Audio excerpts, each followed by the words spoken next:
Bismillahirrahmanirrahim. Welcome to Medical Medics. Today the topic of our discussion is attachments on the sacrum. तो जब हम sacrum पे attachments की बात करते हैं तो सबसे पहले हम इसकी पेल्विक सरफेस पर अटैचमेंट को देखेंगे। इसके साइड पर हमें पता है कि हिप बोन कुछ इस तरह से अटैच होगी, यानी यहाँ पर हमारे पास हिप बोन अटैच है। तो हिप बोन में ये वाला जो रीजन है, ये आइलियम वाला रीजन, आइलियम वाले रीजन के ऊपर ये जो पार्ट प्रेजेंट है, this one is the iliac fossa. इस आइलिक फोसा से हमें पता है कि यहाँ पे एक मेजर मसल अटैच होता है जिसको हम बोलते हैं इलियकस का मसल।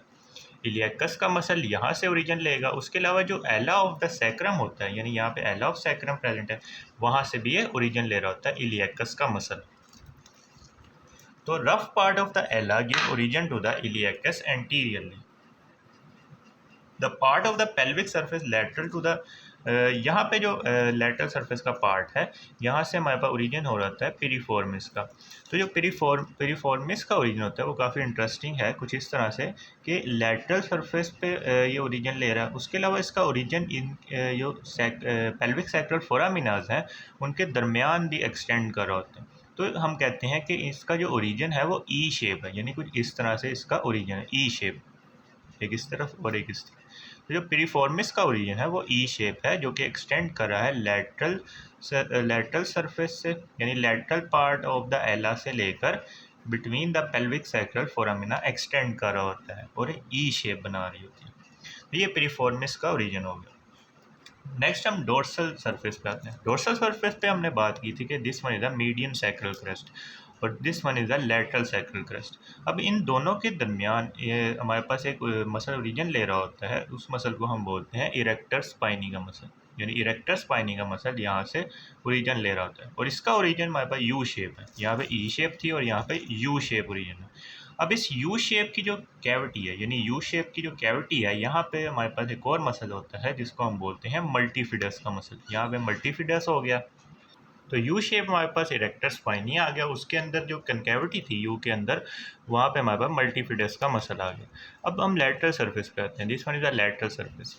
अब लेटरल सरफेस के ऊपर एल शेप जो ऑरिकुलर सरफेस थी, वहाँ पे आइलियम अटैच थी। आइलियम के नीचे ये जो लेटरल सरफेस का पार्ट है, इधर हमारे पास 4 स्ट्रक्चर अटैच होते हैं। इन स्ट्रक्चर्स पे हम जाएंगे पोस्टीरियर से एंटीरियर, यानी सबसे पोस्टीरियरली हमारे पास अटैच होता है ग्लूटियस मैक्सिमस का मसल, उसके एंटीरियरली सैक्रोट्यूबरस लिगामेंट अटैच होता है, उसके anteriorly sacrospinous ligament attach होता है।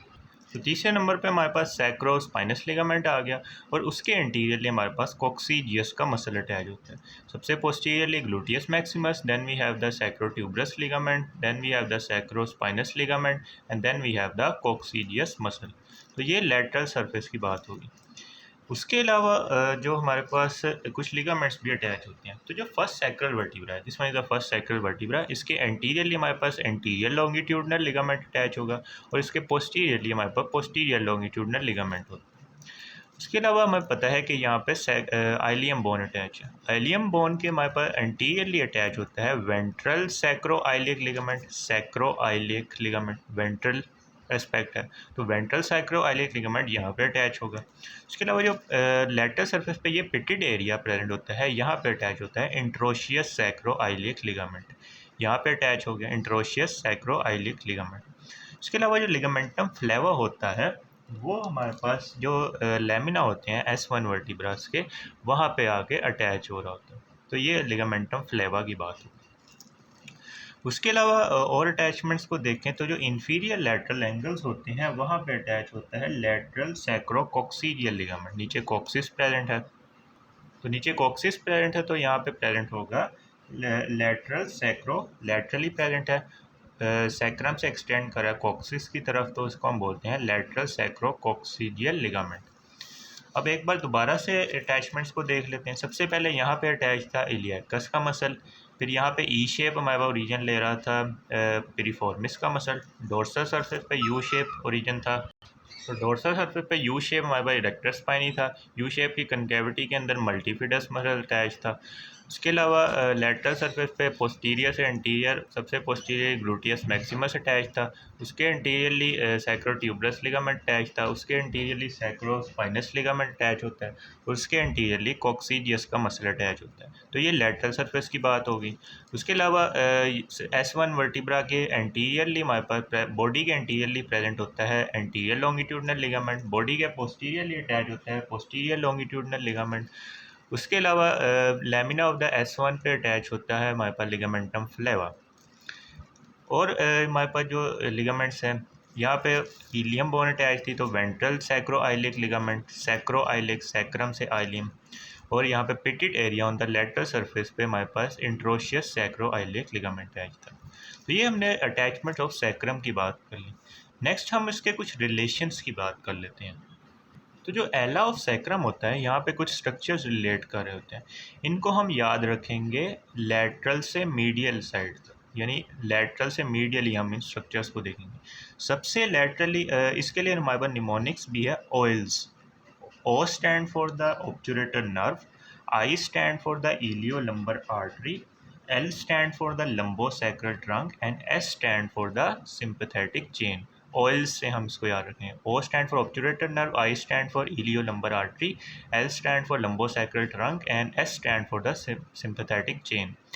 और इन तमाम स्ट्रक्चर्स को ओवरलैप किया होता है श्वास मेजर के मसल ने। श्वास मेजर कहाँ पे अटैच होता है? जो लंबर वर्टिब्रास होती हैं इसके ऊपर, वहाँ से नीचे की तरफ जो श्वास मेजर का मसल होता है वो नीचे जा रहा होता है इनटू द, उसने जाके फीमर पर अटैच होना होता है।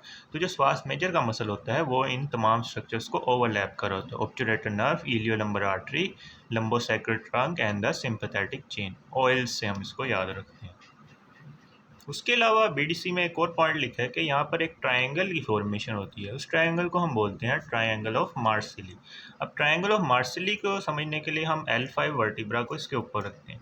तो L5 वर्टिब्रा को जब हम इसके ऊपर रखते हैं तो हमें पता है कि श्वास मेजर यहाँ से अटैच होता है। लंबर वर्टिब्रा की बॉडी से श्वास मेजर अटैच होकर नीचे की तरफ जा रहा होता है। तो श्वास मेजर, अगर मैं इसको श्वास मेजर कंसिडर करूँ तो इस तरह से यहाँ पर एक ट्रायंगल की फॉर्मेशन हो रही है, कुछ इस तरह से। तो ये ट्रायंगल की एपेक्स है, this one is the apex of the triangle. उसके अलावा ये ट्रायंगल की बेस है, ये मीडियल एस्पेक्ट है और ये इसका लेटरल एस्पेक्ट है। तो मीडियली हम देख सकते हैं कि जो बॉडी ऑफ L5 वर्टिब्रा है ये इसका मीडियल एस्पेक्ट बना रही है। एपेक्स कहाँ पे बन रही है? एपेक्स उस पॉइंट के ऊपर बन रही है जहाँ पे श्वास मेजर का मसल L5 वर्टिब्रा से ओरिजिन ले रहा है। बेस कहाँ पे बन रही है? बेस एला ऑफ द सैक्रम बना रहा है और लेटरली हमारे पास मीडियल एस्पेक्ट ऑफ द श्वास मेजर का मसल इसकी लेटरल बाउंड्री बना रहा है। तो ट्रायंगल ऑफ मर्सली में हमारे पास सबसे पहले देखें medially body of L5 vertebra, apex जहाँ पे प्रीफॉर्मिस का मसल ओरिजिन ले रहा है, लेटरली प्रीफॉर्मिस का मीडियल सरफेस आ जाएगा और बेस इसकी जो हमारे पास एला ऑफ सैक्रम होता है वो इसकी बेस बना रहा है। तो ये ट्रायंगल ऑफ मर्सली की भी बात होगी। उसके अलावा पेल्विक सरफेस पे कुछ और रिलेशंस भी आते हैं। हमने बात की थी कि यहाँ पे सिंपैथेटिक ट्रंक प्रेजेंट था, वो भी यहाँ पे रिलेट कर रहा होता है। उसके अलावा जो मीडियन सैक्रल वेसल्स होती हैं यहाँ पे मीडियन सैक्रल वेसल्स यहाँ पे इसके साथ रिलेट कर रही होती हैं। उसके अलावा जब हम सिग्मोइड मीजोकोलोन क्या होता है कि ये पेरिटोनियम की एक्सटेंशन होती है जो कि सिग्मोइड कोलोन को होल्ड करके रख रही होती है। तो जो सिग्मोइड मीजोकोलोन की मीडियल लिम्ब होती है, मीडियल साइड पर यहाँ पे ऐसे करके सिग्मोइड मीजोकोलोन की मीडियल लिम्ब आ रही होती है, ये अपर 2.5 पोर्शन ऑफ बॉडीज़ के साथ यहाँ पे कुछ इस तरह से अटैच होगी। तो यहाँ पे सिग्मोइड मीजोकोलोन आ गया।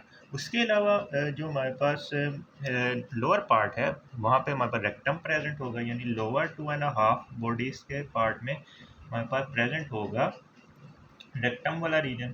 उसके अलावा जो bifurcation of the superior rectal vessels होती हैं, यानी सुपीरियर रेक्टल आर्टरीज की यहाँ पे बाइफर्केशन हो रही होती है। तो ये हमने पेल्विक सरफेस पर कुछ स्ट्रक्चर्स के रिलेशंस को भी डिस्कस कर लिया। नेक्स्ट जो हमने फोरामिनास के अंदर से पास करने वाले स्ट्रक्चर्स को देख लेते हैं।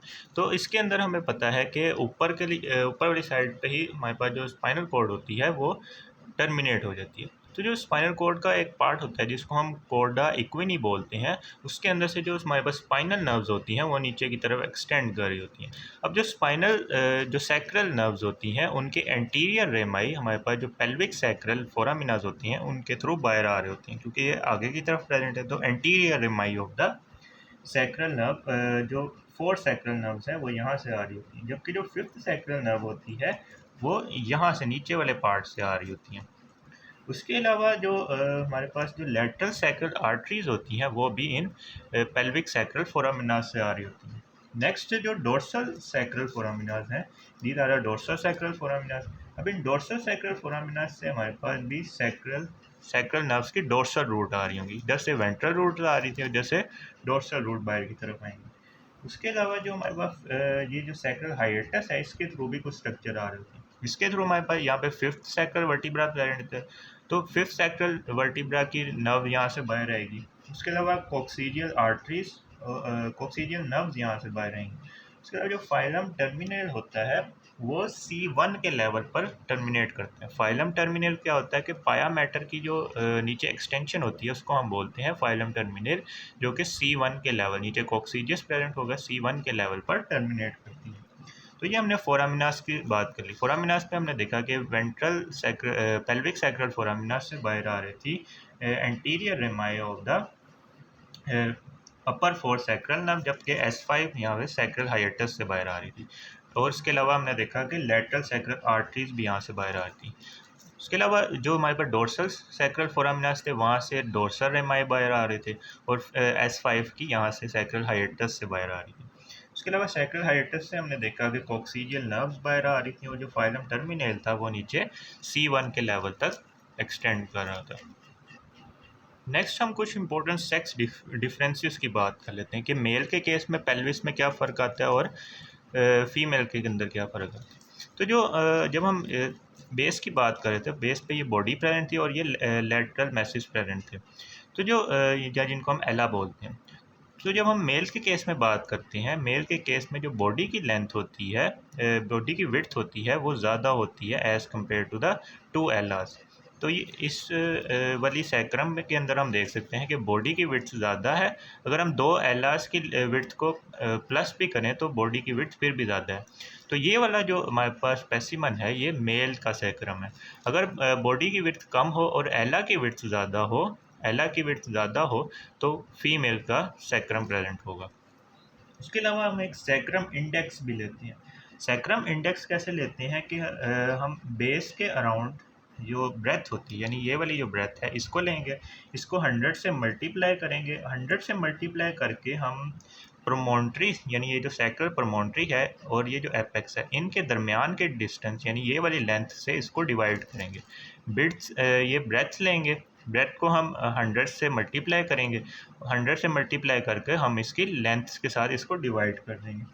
तो जो वैल्यू आती है मेल के अंदर हमारे पास आती है 105 और फीमेल्स के अंदर आती है 115, यानी 115 फीमेल्स के केस में और 105 मेल के केस में। उसके अलावा कुछ और डिफरेंसेस भी होते हैं कि फीमेल्स के केस में इसकी कनकेविटी ज़्यादा होती है, यानी ये ज़्यादा कनकेव शेप होगा, और मेल के केस में ये कम कनकेव है, क्योंकि फीमेल के केस में जो पेल्विस होता है वो काफ़ी ब्रॉड होता है और उसके अंदर हमारे पास एक विसरा भी ज़्यादा होता है, यूट्रस भी प्रेजेंट होती है, तो उसकी वजह से इसकी कनकेविटी ज़्यादा हो जाती है और डोर्सल सरफेस की कन्वेक्सिटी ज़्यादा हो जाती है। तो ये हमने कुछ इंपॉर्टेंट सेक्स डिफरेंसेस को भी डिस्कस कर लिया। तो इस तरह से हमारी सैक्रम की एनाटॉमी मुकम्मल होती है। If you like this video then kindly share it with your friends and subscribe to my channel.